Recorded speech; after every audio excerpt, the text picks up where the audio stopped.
Poštovanje svima vama koji pratite ovaj video. Tema je zašto Sjedinjene Američke Države slave Dan nezavisnosti jula 4. Pa evo da pogledamo zašto. Juli 4.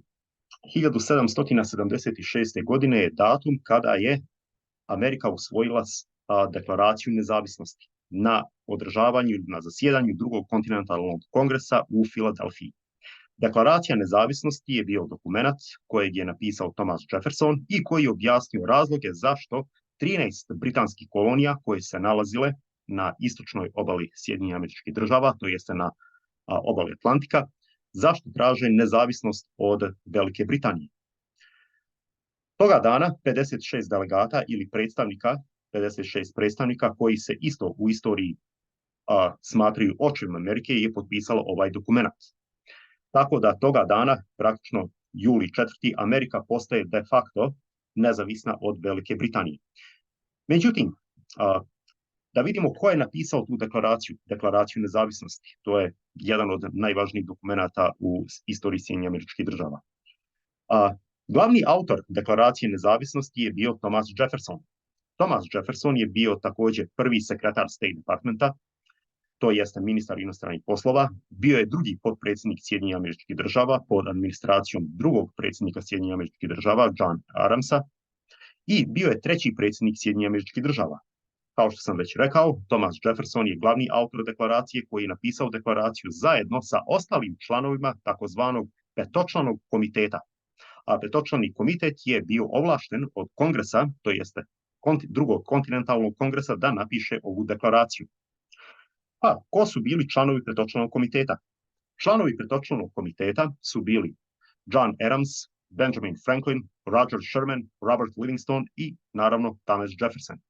Na ovoj slici možemo da vidimo članove tog petočlanog komiteta. Pa da pogledamo individualno ko su oni i kakav su imali značaj u istoriji Sjedinjenih Američkih Država.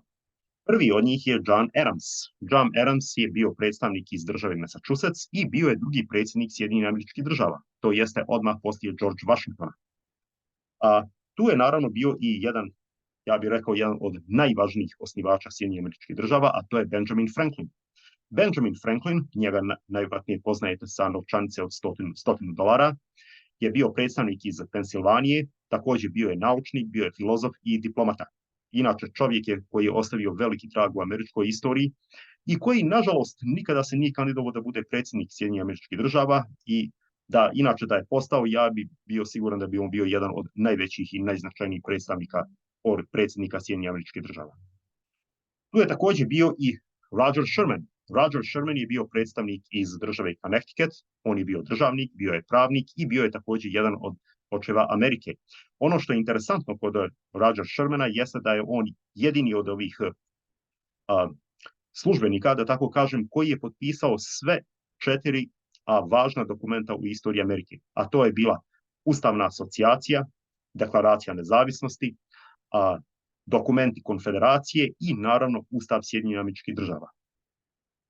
I tako isto želim da naglasim našeg predstavnika iz države New York, Robert Livingston. Robert Livingston je naravno bio predstavnik iz države New York i bio je prvi kancelar države New York, a kancelar države New York to vrijeme to je nešto bilo kao guverner države New York. I bio je prvi sekretar inostranih poslova Amerike. Sad, da vas samo ne zbunim, već sam naveo da je Thomas Jefferson bio prvi sekretar State Departmenta, to jeste prvi ministar inostranih poslova, a Robert Livingston je bio prvi sekretar inostranih poslova Amerike. U čemu je razlika? Kada je Amerika stekla svoju nezavisnost i kada je službeno i zvanično bila priznata od strane Velike Britanije, ona je bila konfederacija, a ne federacija. U čemu je razlika između konfederacije i federacije?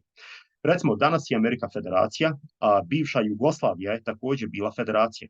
A federacija je unija nekoliko cjelina, da li recimo republika ili država koje se utope u jednu državu i stvore nešto zajedničko. Kao recimo bivša Jugoslavija imala 6 republika, 2 autonomne pokrajine i svaka republika imala svoju republičku vladu, imala je republički sekretarijat unutrašnjih poslova, recimo, ali onda je bila savezna vlada koja je regulisala recimo vojsku, jer tada u Jugoslaviji republike nisu imale vojsku, nisu mogle da objave rat, recimo, ili da uspostavljaju međunarodne odnose. To je bilo do savezne vlade. Također, to je se isto i dešava danas u Americi. Amerika je federacija, kao i Njemačka, recimo i Rusija su isto federacije. Svaka država ima neke svoje ovlasti, ali najveću ovlast ima federalna vlada u Washingtonu. Znači, u federacijama, nekoliko administrativnih cjelina se utope zajedno i onda formiraju nešto zajednički. Konfederacija je malo suprotno. Konfederacija je unija nekoliko administrativnih cjelina u kojoj svaka ta cjelina je praktično nezavisna država. Danas bi bilo vrlo teško naći konfederacije, jer taj sistem se pokazao kroz istoriju kao veoma nefunkcionalan i veoma nepraktičan. Znam da Švajcarska nosi naziv Confederation of Hellenia, ali Švajcarska je već davno prestala da bude konfederacija. Recimo, jedan primjer bi mogla biti Evropska unija, ili Ujedinjene nacije. Tako bi neka konfederacija mogla da operiše. Iako, samo da naglasim, Evropska unija nije konfederacija, niti to Ujedinjene nacije, ali recimo takav sistem bi odgovarao konfederacijama. Oni se ujedine i jednostavno rade zajedno na nekim pitanjima. To je bila Amerika. Tih prvih 13 država i 13 kolonija koji su se odcijepile od Velike Britanije, one su formirale konfederaciju i nisu imale centralnu vladu. Federalna vlada nije postojala i tada, u to vrijeme, Robert Livingston je bio imenovan za prvog sekretara inostranih poslova Amerike.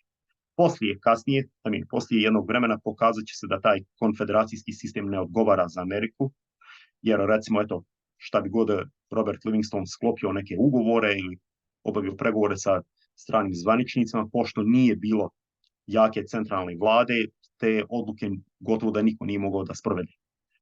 U tome je bila razlika između Robert Livingstona i Thomasa Jeffersona po pitanju inostrane politike. Čim je Amerika dobila centralnu vladu i ustav i prihvatila federalizam, onda je George Washington izabran za prvog predsjednika i George Washington je imenovao Thomasa Jeffersona za prvog sekretara State Departmenta, to jeste ministra inostranih poslova.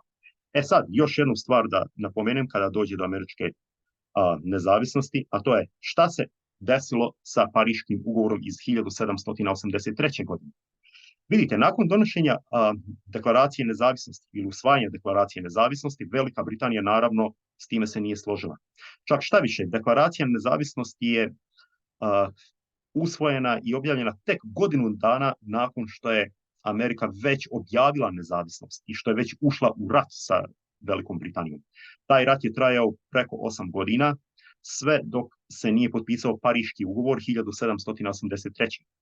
Tako da se septembra 3. 1783. delegati iz Sjedinjenih Američkih Država i Velike Britanije su se sastali u Parizu, potpisali su primirje, to jest trajni prekid rata, definisali su granice između Sjedinjenih Američkih Država i takozvane Britanske Sjeverne Amerike, koja će se kasnije nazvati Kanada. I tim ugovorom Britanija je zvanično priznala nezavisnost i suverenitet ove novonastale države Sjedinjenih Američkih Država.